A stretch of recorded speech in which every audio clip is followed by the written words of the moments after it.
Assalamualaikum teman-teman semua. Perkenalkan, Kami dari kelompok 12, kelas C. Mata kuliah Filsafat Manusia. Sebelum memulai presentasi, izin memperkenalkan diri. Saya Anissa Sukma Putri. saya Kayla Julia Andini. Nama saya Putri Khoirunisa Mumtaz. Judul dari materi yang akan kami presentasikan adalah Siapakah Manusia? Pendekatan siapakah manusia menurut para filsuf terdapat 11 nama. Yang pertama ada Homo sapiens atau manusia yang berbudi, lalu ada animal rational yang artinya binatang yang dapat berpikir, lalu ada Homo equine yang artinya makhluk yang pandai menciptakan bahasa dan menjelmakan pikiran, lalu ada Homo faber yang artinya makhluk yang pandai membuat alat, lalu ada Zoon politiken yang artinya makhluk yang pandai bekerja sama, lalu ada Homo economicus yang artinya makhluk yang ekonomis, lalu ada Homo religion yang artinya makhluk yang bersifat agamis, lalu ada Homo educandum yang artinya makhluk yang harus dididik, lalu ada Homo educable yang artinya makhluk yang dapat dididik, lalu ada Homo landum yang artinya makhluk yang senang bermain, lalu ada animal symbolicum yang artinya ciri sebagai titik tolak. Sebutan manusia dalam pandangan Islam terdapat 4. Yang pertama ada al-insan atau al-uns atau nasia, yang kedua ada bani Adam, yang ketiga ada basyar atau basyaroh, dan yang keempat ada an-nas. Lalu dalam pandangan Islam terdapat kedudukan kodratnya, susunan kodratnya, dan sifat kodratnya. Yang pertama yaitu kedudukan kodratnya, di mana manusia adalah makhluk yang monodualis, terdiri dari dua unsur atau dualis, tetapi memiliki satu kesatuan atau mono. Lalu ada susunan kodratnya, di mana manusia merupakan makhluk yang monodualis, yang terdiri dari unsur jiwa dan raga, tetapi merupakan satu kesatuan yang utuh atau mono. Lalu terdapat sifat kodratnya, di mana manusia adalah makhluk yang monodualis, yakni terdiri dari individual dan sosial, tetapi merupakan satu kesatuan yang utuh, yaitu mono.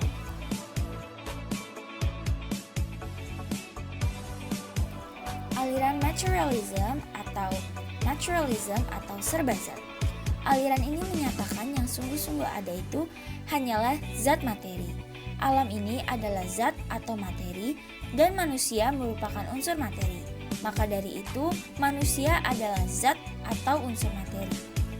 Materialism adalah istilah dalam filsafat ontologi yang menekankan unggulan faktor-faktor material dan spiritual dalam metafisika, teori nilai, fisiologi, dan penjelasan historis. Terdapat 5 macam materialism. Yang pertama ada rasionalistik, yang kedua ada mistis atau biologis, yang ketiga ada antropologis, yang keempat ada parsial, dan yang terakhir ada dialektik.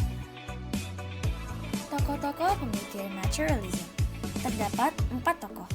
Yang pertama ada Karl Marx yang mengatakan bahwa manusia hanya terbuka pada nilai-nilai estetik dan hakikat. Perbedaan manusia dengan binatang adalah menunjukkan hakikat bebas dan universal. Yang kedua ada Thomas Hobbes yang mengatakan bahwa materialism menyangkal adanya jiwa atau roh karena kejiwaannya hanyalah pancaran dari materi dan menyangkal adanya ruang mutlak lepas dari barang material.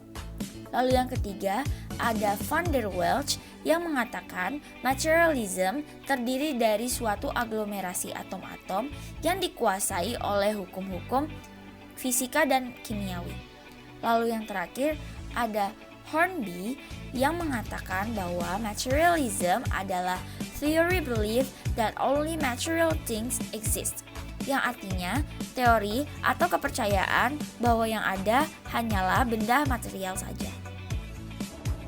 Aliran spiritual. Menurut filsafat idealisme, aliran spiritual adalah doktrin yang mengajarkan bahwa hakikat dunia fisik hanya dapat dipahami dalam ketergantungannya pada jiwa atau mind dan roh atau spirit.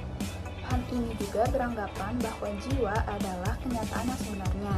Manusia bukan hanya dianggap sebagai makhluk kejiwaan, tetapi juga sebagai kerohanian yang mencakup akal dan budi. Adapun jenis-jenis idealisme, yang pertama ada idealisme subjektif, yang kedua idealisme objektif, dan yang ketiga ada idealisme personal. Tokoh-tokoh idealisme. Yang pertama, Fichte. Filsafat menurut Fichte haruslah diedukasi dari satu prinsip, karena sudah mencakup untuk memenuhi tuntutan, pemikiran, moral, serta kebutuhan manusia. Lalu yang kedua, ada Hegel. Tema filsafat Hegel adalah ide mutlak. Pokok pikiran filsafat Hegel yaitu pertama, rasio, ide, dan roh. Lalu yang kedua ada dialektika. Aliran monisme. Aliran yang menyatakan bahwa unsur pokok dan segala sesuatu adalah unsur yang bersifat tunggal atau esa. Unsur dasar ini biasanya berupa materi, pikiran, Allah atau Tuhan, energi, dan lain-lain. Adapun tokoh-tokoh aliran monisme, yang pertama ada Thales. Menurut Thales, kenyataan yang terdalam adalah satu substansi, yaitu air. Lalu yang kedua ada Anaximandros. Menurut Anaximandros, prinsip dasar alam haruslah dari jenis yang tak terhitung dan tak terbatas, yang biasanya disebut sebagai apeiron. Lalu yang ketiga ada Anaximenes. Menurut Anaximenes, barang yang asal itu mestilah satu, yang ada dan tampak atau yang dapat diindra. Lalu yang keempat ada Aristoteles. Menurut Aristoteles, semuanya itu air. Air yang cair itu merupakan pokok dan dasar dari segalanya. Aliran dualisme. Aliran ini menyatakan realitas itu terdiri dari dua substansi yang berlainan dan bertolak belakang. Dualisme sendiri adalah paham yang memiliki ajaran bahwa segala sesuatu yang ada bersumber dari dua hakikat atau dua substansi yang berdiri sendiri. Aliran ini menganggap bahwa manusia itu pada hakikatnya terdiri dari dua substansi, yaitu jasmani dan rohani. Orang yang pertama kali menggunakan konsep dualisme adalah Thomas Haidt. Menurut Thomas Haidt, antara zat dan kebenaran atau pikiran yang berbeda secara substansif, jadi adanya segala sesuatu terdiri dari zat dan pikiran. Saya ingin melanjutkan penjelasan dari Putri mengenai aliran-aliran dalam hakikat manusia. Selanjutnya ada aliran pluralisme. Aliran ini menyatakan bahwa realitas tidak terdiri dari satu atau dua substansi saja, tetapi banyak substansi yang bersifat independen satu sama lain. Aliran ini juga menyikapi realitas adanya kemajmukan. Tokoh dari aliran ini ada Empedokles. Empedokles menyatakan bahwa hakikat terdiri dari 4 unsur, yaitu api, air, udara, dan tanah. Karena menurutnya manusia tidak hanya terdiri dari jasmani dan rohani saja, tetapi tersusun dari api, tanah, udara, dan air yang merupakan unsur substansial. Yang kedua ada Anaxagoras. Anaxagoras menyatakan bahwa hakikat kenyataan terdiri dari unsur-unsur yang tidak terhitung banyaknya. Sebab jumlah sifat benda dan semuanya dikuasai oleh suatu tenaga yang dinamakan nodus. Nah, apa sih itu nodus? Nodus adalah suatu zat yang paling halus yang memiliki sifat pandai bergerak dan mengatur. Contoh dari aliran ini adalah yang paling menonjol pluralisme agama atau keberagaman agama yang memandang semua agama itu benar. Yang terakhir ada aliran eksistensialisme. Eksistensialisme adalah aliran filsafat yang lahir karena ketidakpuasan beberapa filsuf yang memandang manusia mempunyai kebebasan untuk melakukan tindakan dan bertanggung jawab atas tindakannya itu. Aliran ini juga menyatakan bahwa aliran filsafat modern berpikir tentang hakikat manusia merupakan eksistensi atau perwujudan sesungguhnya dari manusia. Kaum eksistensialisme berpendapat bahwa kita dengan keadaan kita itu bukan karena lingkungan, orang tua, atau korban dari pengaruh lingkungan, tetapi dari diri kita sendirilah sebagai penafsir dari lingkungan kita sesuai tafsiran kita sendiri. Nah, aliran ini terbagi menjadi dua, ada teistis dan ateistis. Teistis itu eksistensi kebebasan manusia dipengaruhi oleh Tuhan, sedangkan ateistis itu dipengaruhi oleh diri sendiri. Salah satu tokoh dari aliran ini adalah Jean-Paul Sartre. Sartre itu adalah pencetus aliran filsafat eksistensialisme yang pemikirannya lebih pada kebebasan manusia. Manusia bisa memilih apa yang dia mau dan apa yang dia tidak mau. Selanjutnya, saya akan menjelaskan mengenai manusia menurut pemikiran biologis, psikologis, sosial budaya, dan religius. Pertama, manusia menurut pola pemikiran biologis. Menurut pola ini, manusia dan kemampuan kreatifnya dikaji dari struktur fisiologinya. Menurut pola ini juga, manusia sebagai pusat kegiatan intern yang menggunakan bentuk tubuhnya sendiri untuk mengekspresikan diri dalam berkomunikasi dengan sesamanya. Tokoh dari pemikiran ini adalah Portman.